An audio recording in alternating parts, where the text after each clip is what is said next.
在我把 Smart #3 Premium 送回去 ProNet 之前，我就想说，为什么不要拿来跟我自己的 Tesla Model 3做一个对比？我知道他们的车体不同，电池大小不同，续航里程不同，驱动方式也不同，但售价是非常的接近。因为 #3 Premium 从215千起 ，Tesla Model 3 Long Range All-Wheel Drive 从210千起，所以他们的起步价只相差了5000块。只是因为 Tesla 有很多东西都需要去附加选项，像除了白色之外，所有颜色都要给5000、7500或者11,000，那它只有2个颜色要给5000块，所以 overall 来讲，他们的价钱都非常的接近。那我就以一个 Model 3的车主来看这个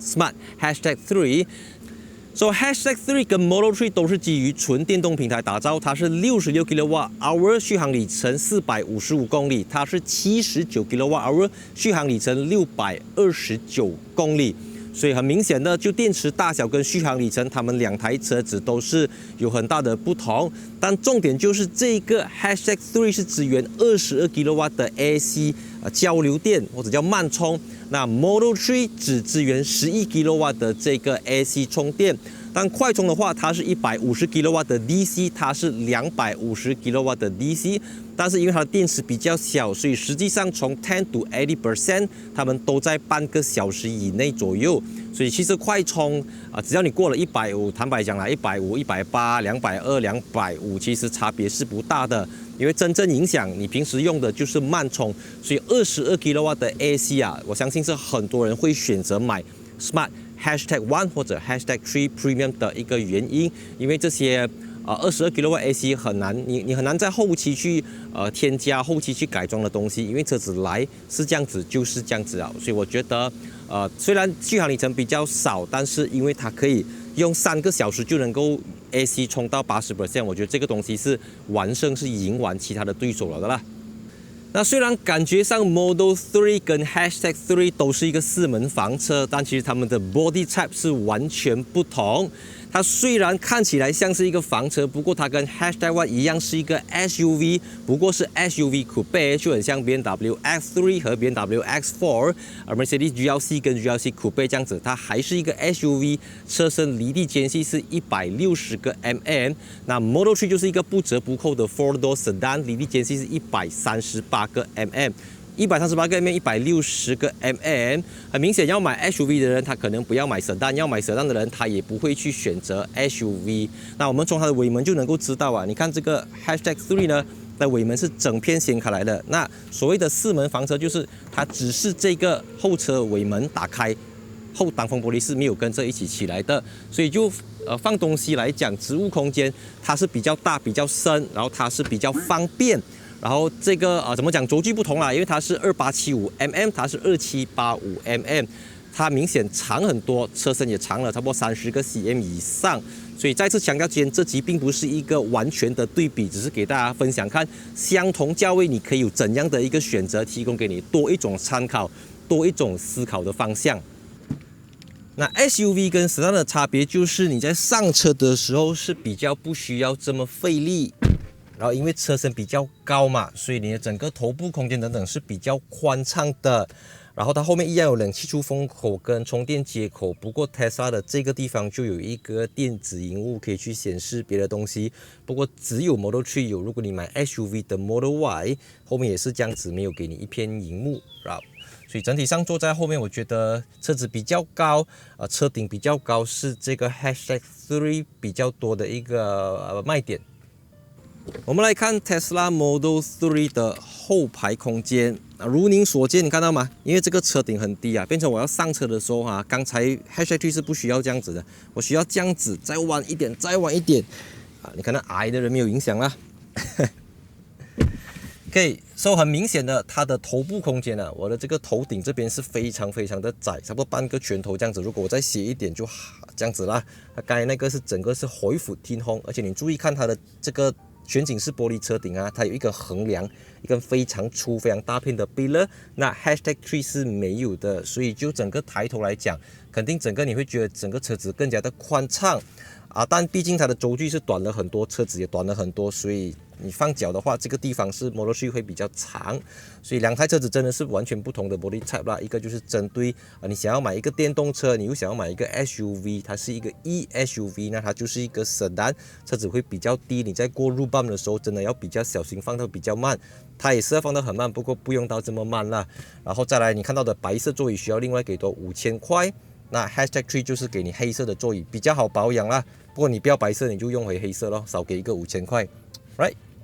中控台的部分，改款版 Tesla Model 3在原本已经非常简陋的基础上，进一步的去简化，进一步的去精简，甚至拔掉了这个 Signal 的拨杆，还有雨刷，所有东西都需要透过方向盘。再来，所有东西都要透过一块荧幕里面去调整，包括你的 steering 要上下左右，都是透过这边去配合你要调你的 side mirror，everything 都是要在荧幕里面去调整。对于很多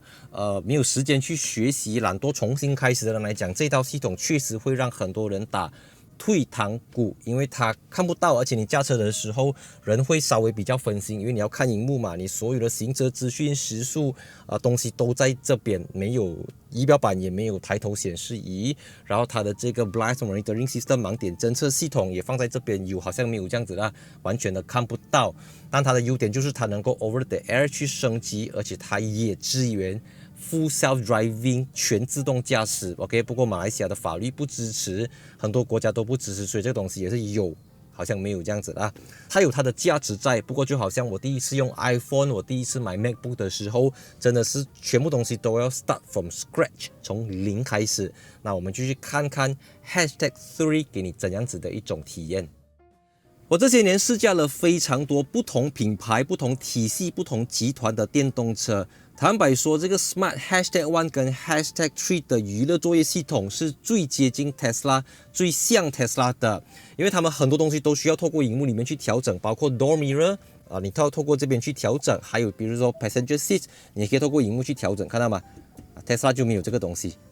Tesla 只可以用这边透过后面去调整这个，如果你明白我要讲什么啦。然后 Ambient Light Everything 都是在这边，但是不同的是它的冷气出风口就是放在比较大个分离开来的，所以你问我的话，在马来西亚的天气，这个冷气出风口比较快的去帮助司机去散热这样子啦。那 Tesla 就很慢，而且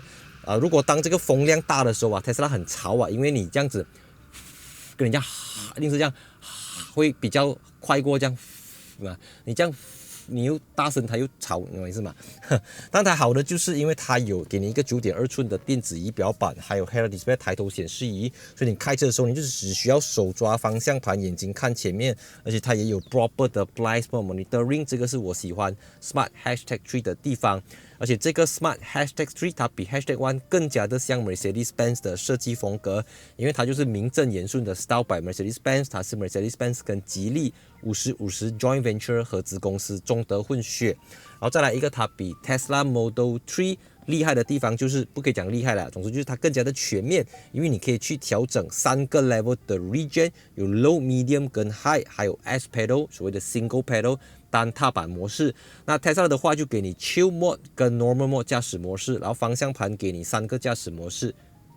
你不可以关掉 Region， 除非你买到Performance Version。所以整体上这个东西它能够玩的东西、能够调的东西是比较多的。输入目的地之后，它告诉你到那边多少%的电量，这个。Tesla 跟 Smart 是马来西亚为数不多给你这个功能电动车，很多豪华品牌电动车都未必给你这个东西。我感觉上它被很多人低估了啦，因为觉得是一个你知道吗 ？Smart 可能是一个很 niche 的品牌，不过我觉得在这个地方，包括 Pronet 就是 Proton New Technology Energy Pronet，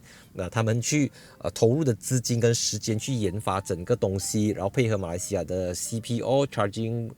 Operator。Charging Point Operator 就可以给到消费者一个更加全面的电动车驾驶体验。就整个系统来讲，我觉得 Smart 跟 Tesla 都是处于整个马来西亚电动车上面的一个，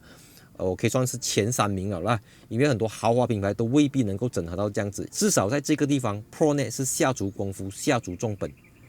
那动力数据方面 ，#3 跟 Model 3也是有很大的不同，因为它是采用单马达272 PS 343 Nm，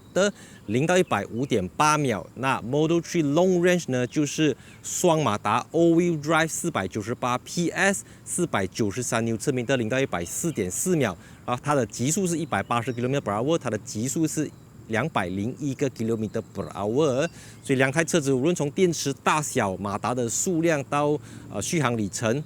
这个是629公里19寸，然后这个是455公里，它标配就是19寸，你买到 Pro 也是19寸 ，Premium 也是19寸，Brabus 的轮圈就不同这样子啦。所以 overall 就驾驶体验来讲，我觉得这个 #3因为它用的不是 EV 轮胎，这个轮胎的噪音明显是比较大，就影响到驾驶体验。但是因为我的 Model 3不是19寸，我是18寸，所以整体上胎噪声这个 Model 3会比它安静。走低速、走慢速，或者在car park在家里附近搭慢架来讲，这个隔音能力、隔音程度是差不多一样的。然后 front 的话就有很大的不同，因为这个 front 是非常的小，连一粒榴莲都塞不下。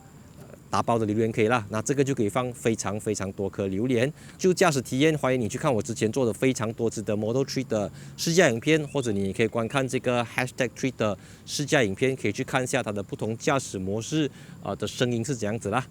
所以感谢大家收看今天这集简单的对比影片。因为我自己作为一个电动车车主，每当我在看到别的电动车的时候，特别是价位相近的对手，我都会拿来做一个比较，看看它有什么值得参考的地方，它有什么地方比较强。